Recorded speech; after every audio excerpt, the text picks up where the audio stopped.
Zachary Munro is a Ph.D. candidate in the Department of Sociology and Legal Studies at the University of Waterloo. His doctoral research is on the secular movement within Alcoholics Anonymous, and specifically looks at how the non-religious engage in modes of translation when navigating the theistic spirituality of the 12-step model. It further explores how secularity comes to structure the existential and moral experiences of 12-step participation. Zach's research interests also include affect theory, with a concentration on religious and non-religious interactions. Zach is a student member for the Nonreligion in a Complex Future project and an assistant editor to the Nonreligion and Secularity Research Network's blog. He is also, of course, the author of the article Introducing the Nonreligious in Alcoholics Anonymous, which is published in the journal Implicit Religion and is serving as the focus for our discussion today. So Zach, thank you very much for being here, and I'll now turn the floor over to you, so to speak. Thank you for, first of all, inviting me to do the talk. I was very surprised given the past names that have been invited to give this talk. And then I was a little nervous thinking, okay, we're going back to my first publication. What did that look like? And so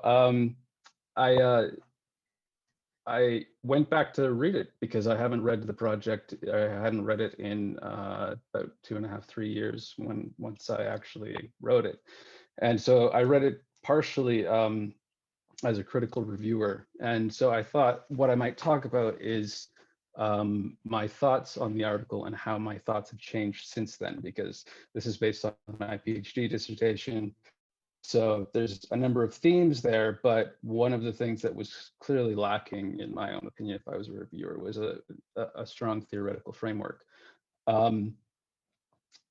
So one of the reasons why I chose this project was because I was interested in, I came across the delisting of Toronto's secular groups because they had changed the wording of the steps to take religious language out. And I was very interested in doing a project that had some positive relationship to religion, if that's, because most of them tend to be very critical. And so they weren't abandoning AA, they were trying to relate to it. And I was interested in translation as something that had been historically very, I mean, it goes back, before Nietzsche, people had talked about this. But it always remained very not taken particularly seriously because it was at a very intellectual level, no empirical application, or,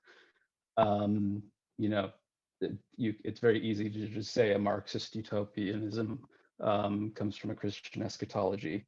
But what does it look like on the ground, the idea of translation? And I suppose part of that was also the people that were ended up becoming my participants and the people that made this public, because it was delisted and it was taken to the Ontario Human Rights Tribunal courts on grounds of discrimination, was that they were using the language of translation. And so I thought perfect opportunity to it's not put words in their mouths and see how they were using it. And so, but it was Habermas probably was the one who most popularized translation for very particular reasons that are separate from my own, but he left a lot to be questions unanswered and a lot to be asked. How it could effectively influence the behavior and convictions of citizens, or the lack of attention to the dynamics of how does it actually occur? How can you operationalize it? How can you account for how symbolic religious content is embedded in just larger webs of meaning within religious systems? And so that was my initial I thought, well, there's a project I could spend a few years on. Um, and so one of the things I was interested in is I had also been reading the um, criticism of the religion and secular binary, and everybody calling for looking for in-between spaces, which I remember, I think I cited Peter has written on that here. And so I was very interested in how, because AA originates out of a Christian context, and its members are primarily, if they're not Christian, they come from Christian backgrounds.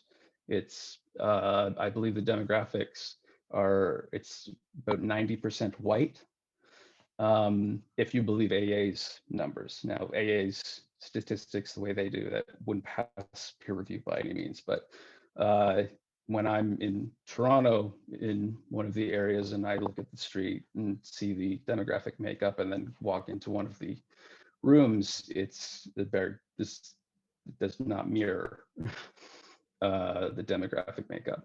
And so I was interested in how people actually reproduce that binary. Where do people place religion, the boundaries around religion? And why do they do it? What purpose does it serve? And so, and part of that eventually evolved into, and this is where I'm going to get to the point of, it was lacking a theoretical framework, but I'm going to continue talking about the themes, is I wanted to look into the interstitial spaces that are kind of concealed by the binary, that existed in between, where it's not completely secular, it's not completely religious, it's something in between. It's and I ended up using third space theory. Eventually I ended up there, and I think during the time I was just kind of encountering that. But so one of the things is, I had to then, of course, my project, the project is so intersectional, I had to then read the literature on the sociology of translation. I ended up reading about positive psychology, which acknowledges that it is borrowed from religion. Brene Brown, who has become this huge, massive figure, talking about shame and vulnerability, surprises me, because there was evidence since the 80s about people talking about, and I'll name Dr. Vincent Felitti as probably starting this. He was treating obesity, food addiction, and started a survey about if they had been experienced any adversity as children, and if they'd like to talk about it. And those who said yes, and they did talk about it, in that kind of exposing of that shame and being accepted by somebody that they respected, they started to get physically and mentally better. And that also then took me into affect theory and structures of feeling, which I'll quote Raymond Williams for. And so the translations of the 12 steps, you can look at the codification of them. There's many versions of them. Some groups will, and I have to be careful for anonymity purposes. It's a very difficult thing to give rich description to a program that has anonymity in its title. It's also very difficult to gain access, but they'll have a number of them, and whoever volunteers to read the 12 steps at the beginning of the meeting gets to choose which version. And there will also be step meetings where people will go around and talk about a particular step. And so I started to notice this thickening of meaning as they were translating these steps. And the rules changed. I was interested in how, the rules of the traditional meeting space compared to the rules of the secular meeting spaces. And when I use the term secular meeting space, I'm using it as they use it. they debate whether or not to use it, use the term secular or not, but I'm using it in that way. I'm not talking about a substantial secular. I'm just talking about how it's used in the popular context, their popular lexicon. And one of the rules is, one of the translation differences is, and I used Pierre Bourdieu's theory of social fields to do this in its restructuring, is the allowance of strong criticism. And so I can recall one participant saying that you can say that you hate AA, you hate this group and everyone in it, and we will thank you for your share and move on. And there was a lot of, and there was people who certainly took their times to share their criticisms of traditional AA. And I spoke about this, which I don't think many of the students, but there was a few people in Waterloo, and I talked about something called what they refer to as the God Detox, where they somebody will go in and just vent everything that they've kept hidden about their problems with AA.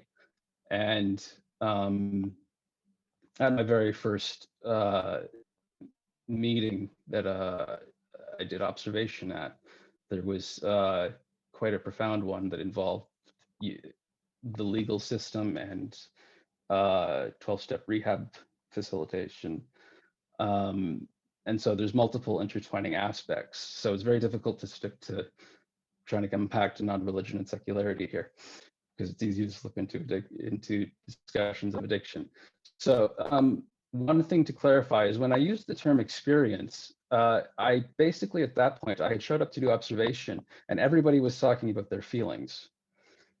And there had not been a lot written. I had read Stephen Baldwin's Irreligious Experience and Pellegrini's Feeling Secular.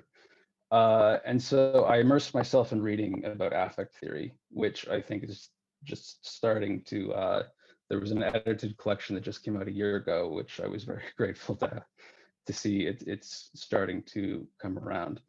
And one of the things that occurred around discussions of spirituality in this, because it wasn't clear where that fit in their ideas of boundary work, is that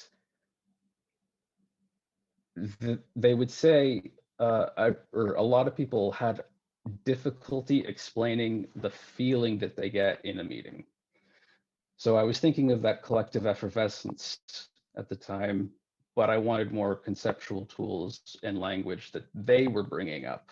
And I can say one person described it as, and actually he's the one in the article who talks about that he's been translating his whole life, Brian, I think was his name. And now he was somebody who is highly educated. I can tell you for one thing that one of our first conversations, he asked me if I was a reader of the Imminent Frame blog. And then he also said at some point during that same interview, he really got his atheist hermeneutic going at around age 26. And so he's not the average person, but he was certainly a fun person to talk to.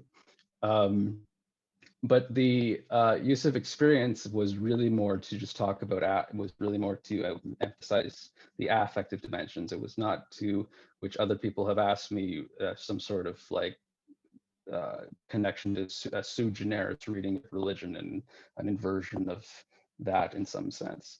And identity construction is, and I just have 2 points that I'll make because I see the clock is running. So I talked a lot about identity construction, or I talked a lot about non-religious identities. One of the criticisms I would provide now is the assumption that those are contextualized by AAA.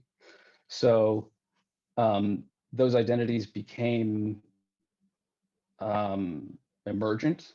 I'm not necessarily saying that they are essentialized. I remain kind of agnostic on that. We're seeing how this project goes, whether non-religion is something that exists for everybody. But that was another point that I wanted to mention, is that one of the ways identity construction works in AA, and Carol Kane is somebody who is a notable person on this, is that first they do identity construction through convincing somebody that they're an alcoholic, which is not a medical term.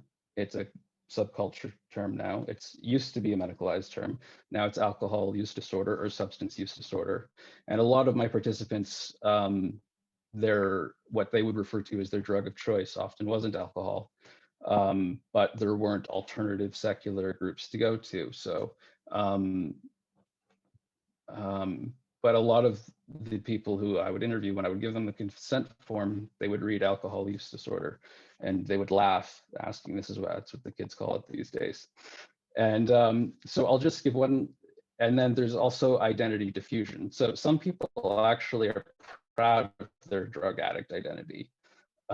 It's a subculture that, you could even call cliche at some point, if teenagers who grew up reading, the Beats, and you idolized Keith Richards, and you were looking for some sort of social group that you wanted to be part of. So AA worked to change the meaning of the identity to what fits their own model. And so the one point I want to make is about treatment harms. One of the things that is not in the article, but is in my dissertation, and that has caused the difficulty writing, is something called, I would be curious how many people actually know about it, is 13th stepping. And what that refers to is somebody who has a long history of sobriety, which gives them, high capital. People come in with tremendous vulnerability, looking for sponsors often, and they take advantage of their vulnerability. But in the vast majority of cases, that refers to sexual assault. And none of my questions had anything to do with that. And I was surprised at how many women brought it up in the interviews. And using was appropriate to ask during that was, how did AA respond? And oftentimes it was to protect AA. So difficult to write because I didn't want to have a masculine voice over a woman's experience. So, excuse me, I ended up coming to the strategy of basically writing somebody's story with them. And so each piece of the writing is exactly how she wanted her story to be told, because I couldn't ignore it, but I also can't just have somebody else write it. So, and I went back to the literature, and of the tens of thousands of studies on AA, there is 4 articles that have any reference to AA harm that can be caused by AA. And so it should be led by women, but I've gone way over time in trying to hit too many points, but so I misjudged the time, but so I apologize, Lauren, but I'll hand it over now to you. No, that was a great presentation. Thank you. It was great to kind of hear more about like the broader context of your research project. So thank you. So yeah, we'll now jump into the kind of Q&A and discussion part of the webinar. So if you have a question, just please indicate it by making a comment in the chat box, as Megan has just done. Thanks, Megan. So you can just say, I have a question or I have a comment, and I can unmute you. Or alternatively, if you're having some sort of audio issue, feel free to write your comment or question out and I can read it. And actually, I think we'll just start. Ryan, I know you have to leave a bit early, so we'll start with you and then we'll go to Megan. Cool. Sorry, Megan, I hate to jump in line, but I am going to leave right after I ask my question. So um, thank you, Zach. I did enjoy reading the paper. I'm glad I had the chance to do that. Little context here. I do like making the question or making the argument occasionally to very specific audiences that I think it's fascinating that religions are secularizing. And what I mean by that, right, is that you see a lot less reference to fire and brimstone and a lot more like, here's how we help ourselves in this life rhetoric in religions today. It seems to me that AA is kind of doing the same thing. Now, you know a lot more about this than I do, right? But it seems that AA is now kind of embracing the idea that whatever that higher force is, you can kind of decide. It doesn't have to be God anymore, even though it's kind of implicit that it's going to be God. So I'm kind of wondering, a lot of the people you were studying in this have kind of created their own branch of AA that is a secular branch. It's explicitly secular. But AA is increasingly kind of allowing people to have their own higher power. What direction do you think it's going to head? Is it going to be the continued secularization of AA? Or are these secular groups, because we know, more and more people are non-religious and secular, are these non-religious groups going to take over as AA? I'm just wondering. It's kind of a speculative question. I love the question. Thank you for it. So the idea that AA is very liberal in terms of what your higher power can be anything is very regionally different. So for some reason, which I can't answer why, there's a very strong traditional conservative dogmatism in Toronto. People who lived and participated in AA would talk about this. People who were from out of town would say, I had gone to a meeting and then I found a secular meeting and I was shocked that it ended with the Lord's Prayer, holding hands.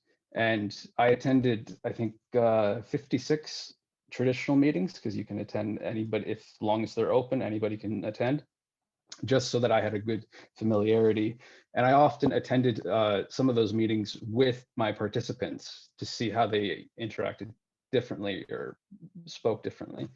And the idea that your higher power can be anything, or God, or you can use the God acronym as anything, is probably true in some areas.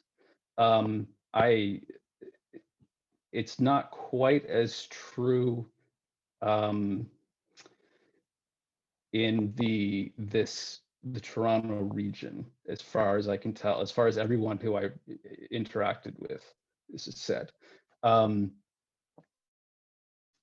I can give you some very specific quotes that, well, actually, I'll first say that everybody who talked about the higher power or the God acronym idea would say that they really saw this and they interpreted it as stepping stones to actual belief in God. And there was a recent book that came out. This isn't a plug, but it's Writing the Big Book, which was very long to read. That was that from the beginning, that the only reason that it's you're allowed to have a God of your understanding, because in step 3 it's as we understood him, that comes very specifically from an atheist early member named Jim Burwell. So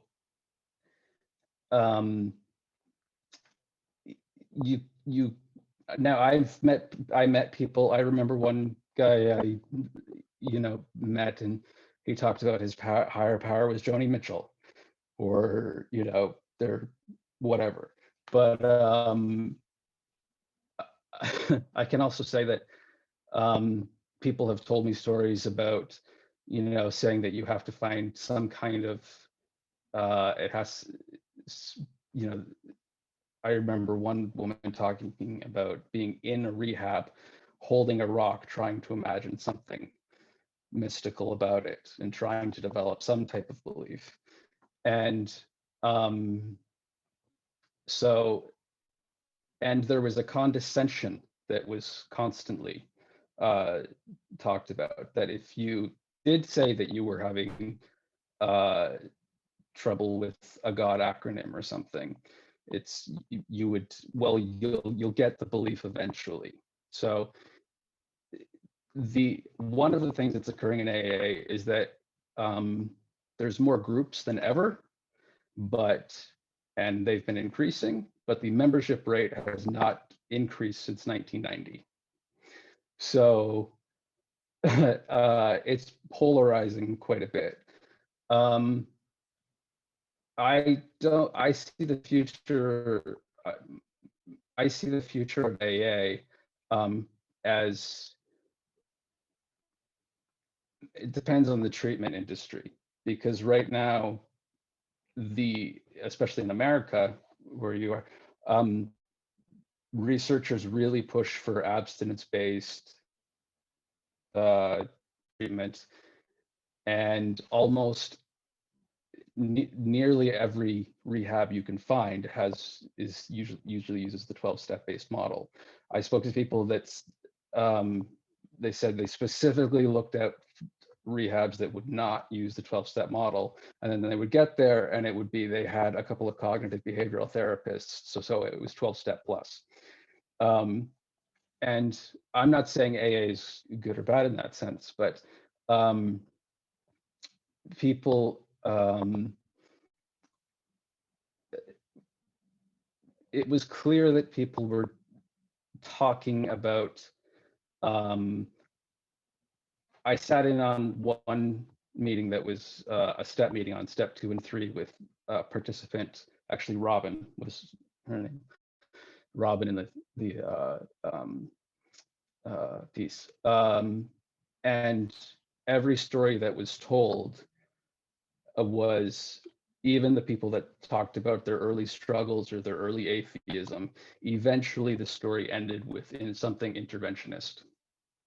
You know, I was walking to the LCBO and my sponsor just happened to be there, was walking on the sidewalk, right? And I counted every single one of the stories was that. And so if you have a God acronym, it's something that generally people kept to themselves. And if oftentimes they just found it not useful. So, it might be, I hope it's far more progressive in other places. People in Montreal, they talked a lot about Montreal, about how much easier it is to be there. People in the UK have talked about, that they'll go to, there's reputations where Ireland, for whatever reason, is people will come back from Ireland and say it's religious, and it's not spiritual meetings over there. And so people trying to develop a God acronym, a lot of them just thought it was pointless. They were like, why am I playing these semantic games? I think Ryan said maybe have to leave right now. So the future of AA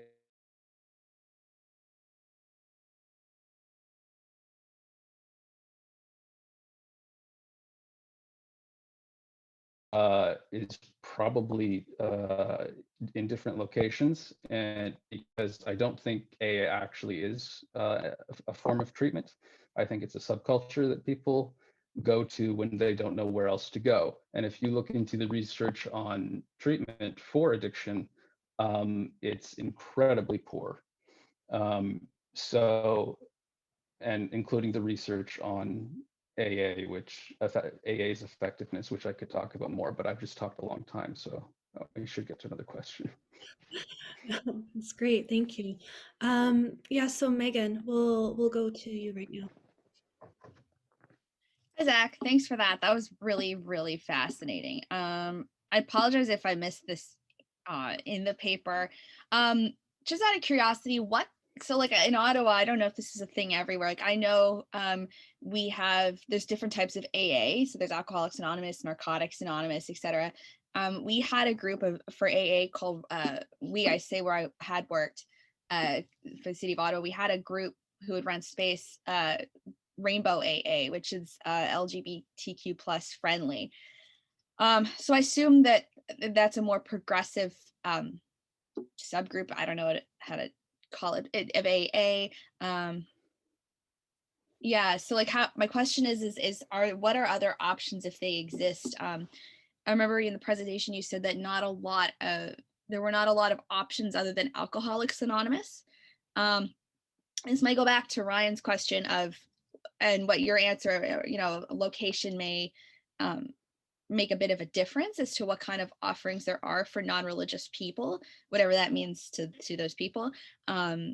So what did you come across any other subgroups of AA or offshoots? And are there other options that are not based in the Alcoholics Anonymous structure and form? So other kinds of programs for non-religious people. I mean, I know there's therapy and stuff, but I guess support groups where non-religious people can find space in a supportive way without the religious framework. Yes, thank you. I'm glad you asked that question, because it's such an important one for people to recognize, because one of the first questions that I had before I started the project was, well, then why don't you just not go to AA and go someplace else? And so in Toronto, when we're not in lockdown and then during this, during the week, there will be about 600 meetings. I believe there is 4 SMART meetings held during the week. There is no Life Ring meeting. Life Ring is another one. So you basically, the other support group meetings are generally, it's almost like waiting for an appointment kind of a thing. Whereas if you want to go to an AA meeting, you can basically find one at almost any time. And I would challenge anybody to find a city where in North America where you couldn't find one within an hour, that's going to be happening within the hour. And one of the issues with addiction is that meetings become safe spaces for a lot of people when cravings begin. So one of the challenges that people experience with cravings is that the future becomes kind of foreclosed upon them. And because the craving begins, it escalates, and you can imagine that if you're in enough pain that you're not thinking about your to-do list tomorrow, eventually you just want to get out of that pain. And so I know people that spent the first 2 to 3 years where they would go to 2 to 3 meetings a day, and they would not deviate from that because they were afraid that they would relapse if they did not do that. And now there's plenty to be asked about labeling theory and a whole other set of things about whether or not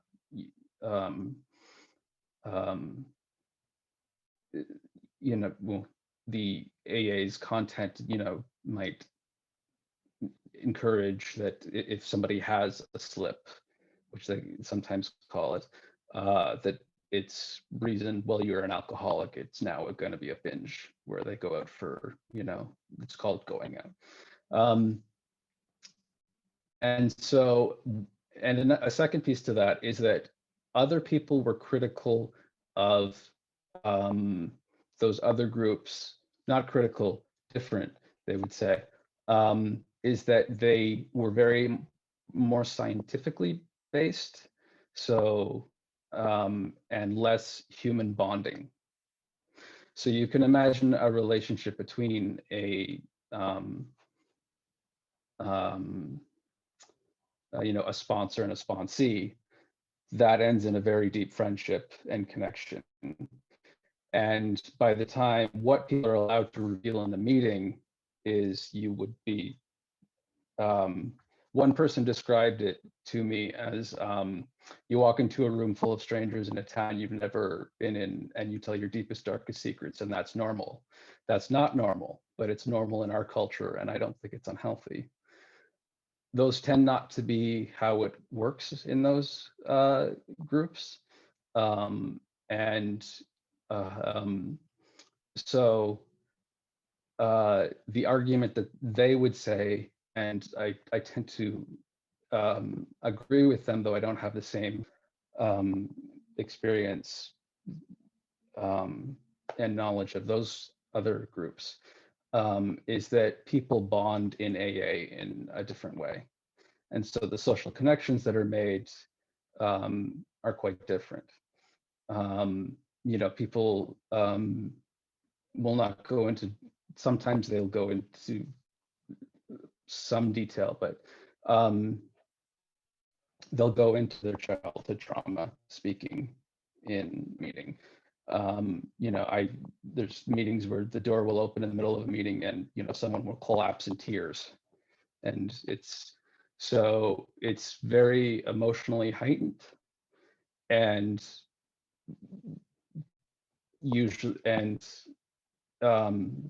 the higher the emotional affect, generally the higher the therapeutic value has been. So, and when people do reveal those things about themselves, which people don't reveal in ordinary life, it gives other people permission to do the same. And that's also one of the reasons why they stress anonymity so much, because I was shocked at what people told me in interviews, but that's just the culture.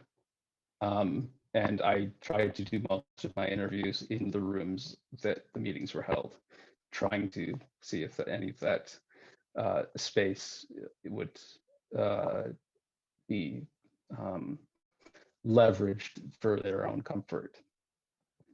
But I think does that answer your question? Yeah, that was great. Thank you so much. Megan. And now we'll go to Hannah. You have a question. Hi, thank you. This is incredibly fascinating. I think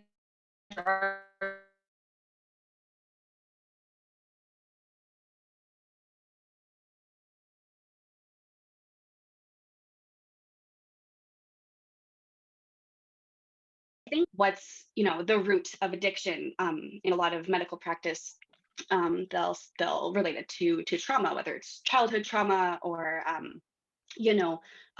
grief or depression and these things. And so there's that element of it, but then also looking at the religion and non-religion dynamic that's happening, where AA is clearly very Christian, very based in Christianity. And a part of your article that really caught my eye was when Robin was talking about being thought of as an unfortunate, and how it related to in the big book, where it says that if you can't take step 3, if you can't believe in a higher power, then you are physically unable to do this program, and you essentially, there's no hope for you. That is it. There are no solutions. And I'm just thinking about how traumatic that must be for a person who, like, this is their only lifeline. Like, there is not much available in terms of mental health support, addiction support in Canada, in our society, that is available for folks. And if the only option is this incredibly religious system that labels you something that sounds awful and makes you feel like there's no hope for you, then how is this? I just feel like it's adding to the trauma. And then again, what you said at the end of your presentation, what you've been struggling to write about is the sexual trauma aspect of people taking advantage of their sponsees. And it's like, what? What are we doing? And so I guess my question is not really a question, but more of just can you speak more to that? Can you speak more to, I guess, maybe what would be some next steps for research, or how might we find, I don't want to say like a solution, but like what needs to be explored more in order to understand this better? Yes, thank you. the first thing I want to preface is that I'm not criticizing AA. I do,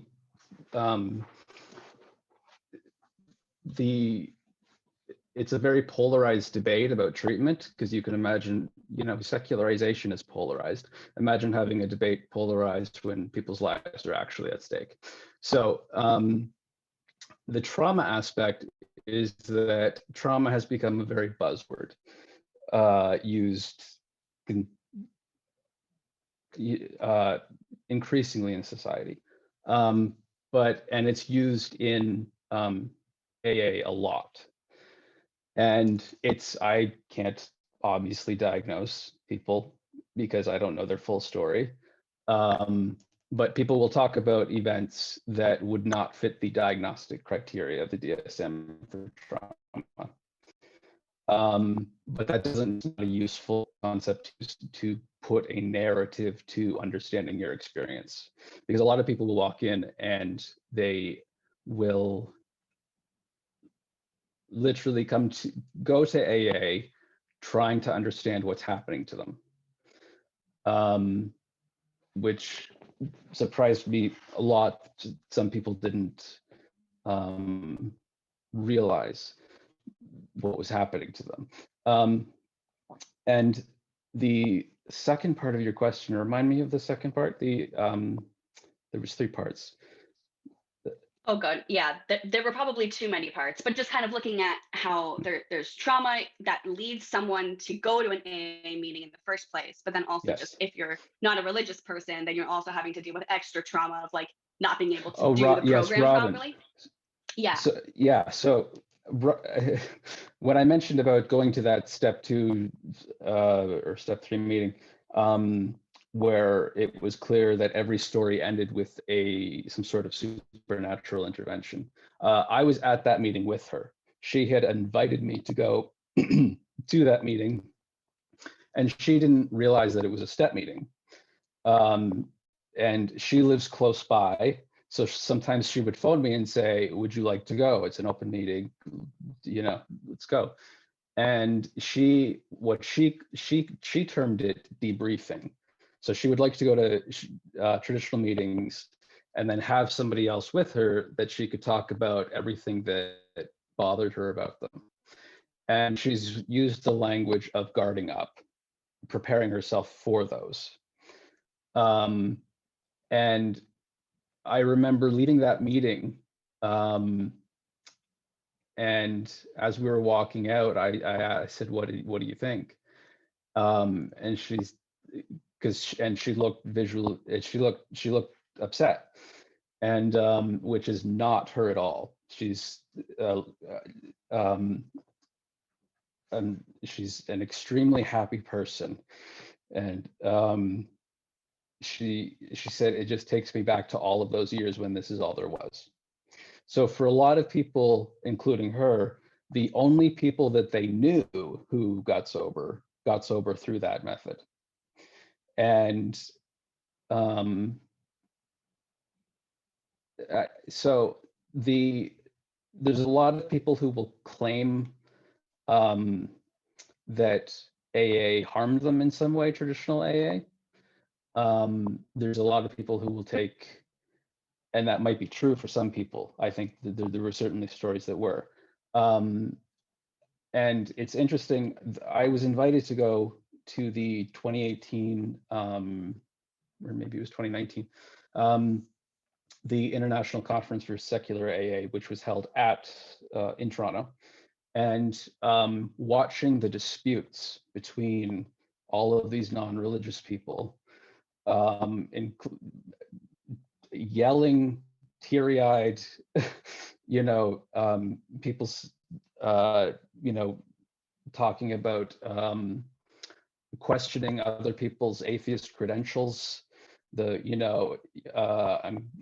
glad to see so many people in this crowd, and because I know right now there's a panel going on across the hall for the agnostics, and so there's people that are certainly angry that there's that new atheist kind of lingering. I don't know how much that's connected to that anger is connected to trauma, but for Robin in particular, it was 38 years she struggled. She said she was never in denial, and one of the things was that, and actually this is something that almost everybody said, is that they were no longer editing. They actually got to say what they wanted to say in the rooms. So there was a lot of people who went to AA, and they performed. They said what they thought they were supposed to say. They didn't say what they actually thought. Out of fear that if they don't stay in AA, if they become ostracized, because they witness people being ostracized for being if they said that they don't believe, that they would go out, drink, and they might die. So they would perform. And so Robin recently mentioned that reading is taken out of a lot of the, or is taken out of every secular group I attended. And it's, there's topics of discussion that would never be allowed in traditional AA, such as alternatives to AA. And people will talk about, medications that helped. And now there's still some, I would say, mythology about what, alcoholism is and what we actually know from the literature. And they operate within those parameters. And I think COVID-19 is actually proving to a lot of people that you don't necessarily have to attend a meeting a week with a disease doing push-ups in the parking lot when you've got 20 years sober. Now, that's not to say everybody who's going is going for that reason. Some people are, but other people are going because it's their social life, for one thing. And they go for the experience of being able to tell a story that might inspire or give, as Sarah Ahmed uses in a line, an imprint of hope. Because one of the challenges that is consistently, and this came up with Robin, was that she could not, every time she knew she would get a period of sobriety, whether it be 2 months or something, she couldn't imagine being happy. There was no happiness, and so it took her, and she recalls a very specific moment about being at a concert where she heard music for the first time the same way that she used to, and she didn't realize that that was possible sober. And that was a pivotal moment, and that she's glad that she was able to hold on long enough to realize that. And another thing that came up, I remember in a discussion, was she was talking about the Amy Winehouse documentary. And she said, we were talking about that documentary, and she mentioned the moment in that documentary where Amy Winehouse wins a Grammy. And Amy Winehouse says something to the effect of, it just doesn't mean anything without the drugs. And so having positive affect, feeling positive emotion early on, which can last for 1.5 to 2 years, post-acute withdrawal syndrome, according to the medical experts, takes a lot of time. And so the space of being there with people whose stories you actually recognize parts of, that, oh, I experienced that. And you're also allowed to say in executive meetings, oh, I didn't relate to that, right? does provide an imprint of hope that, oh, that's exactly what my experience was. And now look at their lives. Now look at how they're living, how happy they are. If you just keep holding on. But of course, in traditional AA, if you go into the very conservative elements, one alcoholic talking to another alcoholic, it's a very fixed identity, a very fixed understanding of one solution. And, we know from the medical evidence about 10% of the population who becomes addicted to alcohol will become, it hits a point of aggression, and people become aggressive. And people have heard of these stories of, people becoming very aggressive while they're drunk. And for 90% of people, that's not their experience to solve, because people will talk about, oh, I have an addictive personality. That's been debunked by the personality literature. So for example, you might risk taking, and you might be high in neuroticism, negative emotion, and you're both that would be both indicators you might be more likely to develop addiction. But there's no relationship between those two personality traits. So I hope that answers the question, because there was a three-part comment there. Thank you. No, it's really helpful. Mm-hmm. Great, thanks, Hannah. So we just have about 5 more minutes left, so we do have time for another question or comment if anyone has one. Zach, one of the things you talked about that I find interesting is the, you say that Alcoholics Anonymous probably is not going to grow in the future, but that there has been a dearth of other things that people with drug addictions can do, to which they can resort. So I just, while you were talking, went online, as we all do, and just Googled it, right? Addiction treatments Ottawa. That's just what I did, and I found a whole shitload of stuff. I'm not sure whether there's anything there to it, but there was a long list, right?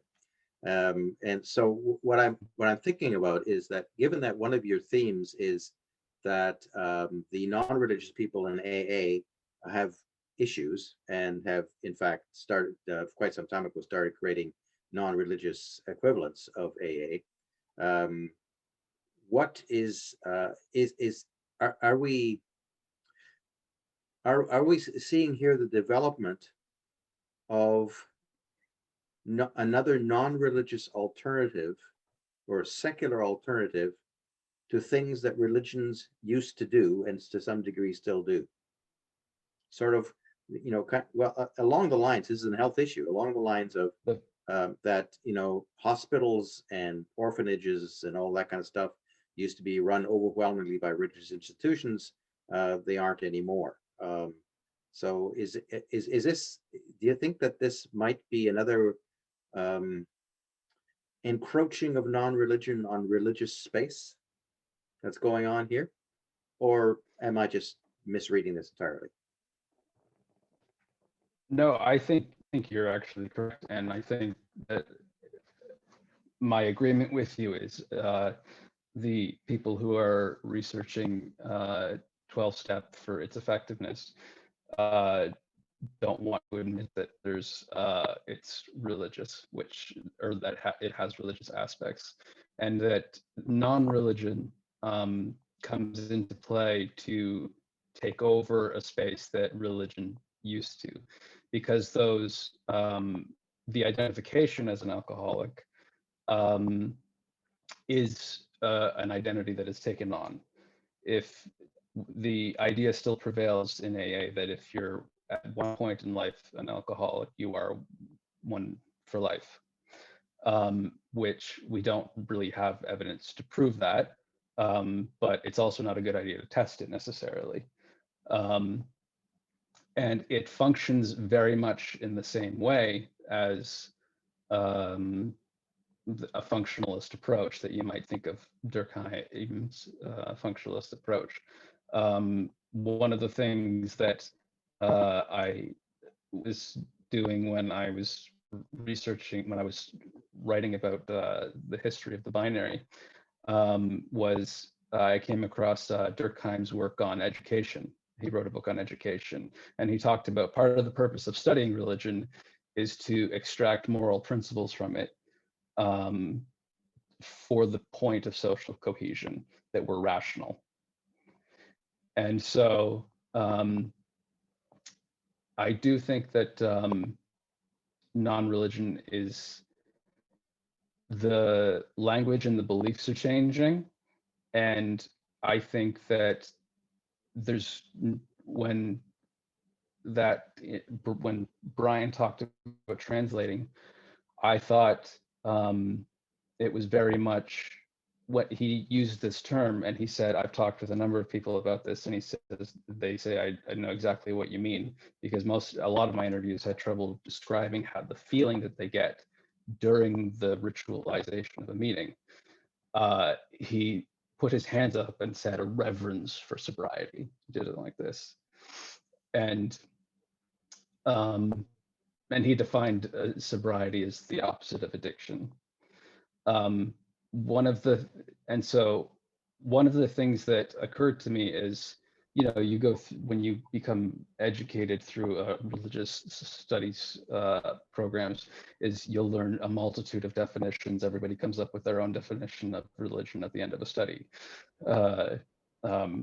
depending on your orientation. But and how many of them are secular or don't invoke the supernatural. And I can remember vividly sitting in a meeting in which there was very few people who had any sober time. I think there was maybe one person who had 3 years, and the next person had 3 months. And then there was about 15 people who had either a couple of days or weren't sober. And I saw these people coming back, explaining the circumstances of their life, which oftentimes were very, very difficult, and they were still trying. And I remember the definition that came back to me that I never encountered this in my education specifically, but was George Santayana's definition of religion in a book called Winds of Doctrine, which was, religion is the love of life in the consciousness of impotence. And I couldn't help but notice all of those kind of, whether you want to call it secular or non-religious definitions that have been used to be applied to religion. Sorry, Zach. I noticed them. Sorry. No worries. There's no polite way to interrupt. I hope that answers. No. No worries. No, feel free. I just wanted to draw attention to the time because we are over a little, just before we go too over. But sorry to interrupt you. Please, any final comments, concluding statements you have, please feel free. Thank everybody for showing up and asking questions and for compliments. It was George Santayana, George, in a book called Winds of Doctrine. It's a very old book. I think it's the 1920s. It was a privilege to be asked to do this. I want to thank Lauren for that. I want to thank Peter for showing up. It's a privilege to have Peter Byers show up to listen to me speak.